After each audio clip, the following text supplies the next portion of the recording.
interestingly enough, people still tell me this, but I'm not the only one of their kids that defood. Like my other brother, one of my brothers also did.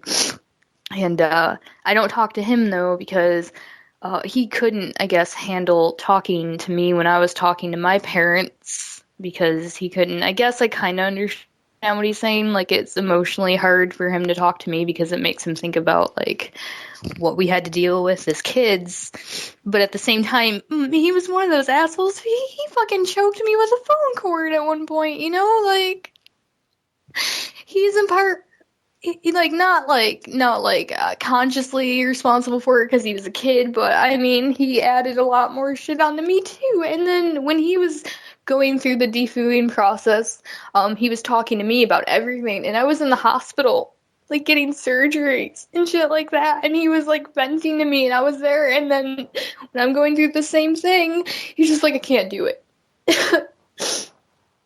That was really hard because he got me, and he actually introduced me to your show, and he got me into anarcho-capitalism and everything, and then to do that, it was kind of like, you were a horrible example of this.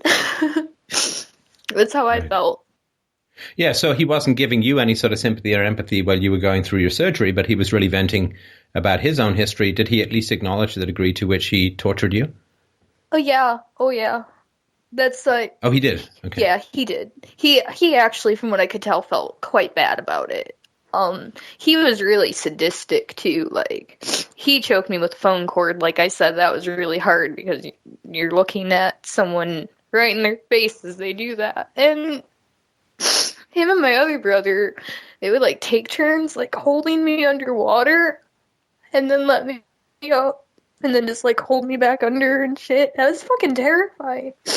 Like, I thought I was gonna drown, you know? And one time, and this is really weird, one time he, like just held and just, like, poured spices, like, all over my face and, like, in my ears, like, garlic powder and, like, all over me. Just, like, really humiliating shit for no reason. Like,